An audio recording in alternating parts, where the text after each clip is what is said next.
சென்று நல்லூர் கந்தசாமி கோவிலை தரிசித்து வர வேண்டும். அந்த கோவிலை எப்படி வைத்திருக்கின்றார்கள், எப்படி அந்த அறம் குறையாமல் அந்த கோவில் நடத்தப்பட்டுக் கொண்டிருக்கிறது என்பதை பார்த்துவிட்டு வந்து தமிழக மண்ணில் இருக்கக்கூடிய அனைத்து கோயிலையும் நீங்கள் மாற்ற வேண்டும் என்று சொல்லும் பொழுது பல நண்பர்கள் அதிர்ச்சி காணார்கள். தமிழகத்தில் இல்லாத கோயில்களா? இங்கே எவ்வளவு பெரிய கோயில்கள் நம்மிடம் இருக்கிறது. நீங்கள் கொடுக்கக்கூடிய உதாரணம் யாழ்ப்பாணத்தில் இருக்கக்கூடிய நல்லூர் கந்தசாமி கோயில் இருந்து கொடுக்கிறீர்கள்.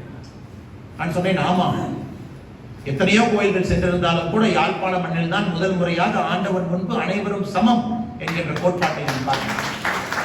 விஐபிக்கு என்று தரிசனம் கிடையாது. எந்த நேரத்தில் கதவை சாத்த வேண்டுமோ அந்த நேரத்தில் அதை சாத்துகின்றார்.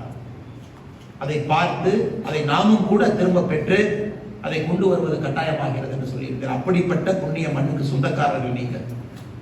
குறிப்பாக இந்த கம்பன் கழக விழாவிலே இந்த அரங்கத்துக்குள் இருக்கக்கூடிய அனைத்து நண்பர்களும் கூட ஆன்மீக பெரியவர்கள், ஆன்றோர்கள், சான்றோர்கள், காலத்தை எல்லாம் தாங்கி நிற்கக்கூடிய சில கண்ணீருக்கு சொந்தக்காரர்கள் கூட இங்கே அமர்ந்திருக்கிறீர்கள். அதையும் கூட இல்லை என்று நான் மறுக்கவில்லை. இலங்கை மேடையிலே சில விஷயங்களை பேசிவிட்டு யாழ்ப்பாண மேடையிலே கைத்தட்டல் வாங்குவது சுலபம்.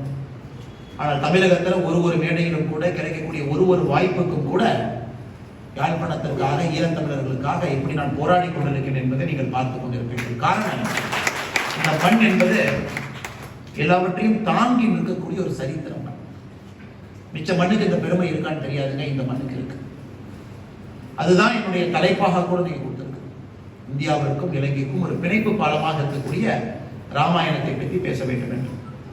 அதற்கு முன்பாக இந்த அற்புதமான விழாவிலே சரித்திரத்திற்கு சான்றாக மேடையின் மீது அமர்ந்திருக்கக்கூடிய, தொடக்க உரை நல்கிவிட்டு அமர்ந்திருக்கக்கூடிய கௌரவ CVK சிவஞானம் ஐயா அவர்களே, போன முறை வந்த பொழுது ஐயா என்ன உணர்ச்சியா பேசினாங்களோ அதே போன்ற ஒரு பேச்சை கேட்பதற்கான வாய்ப்பு கிடைத்தது. அதனால் ஐயாவுக்கு ஒரே ஒரு விஷயத்தை மட்டும் இங்கே சொல்லிக்கொள்ள விரும்புகின்றேன்.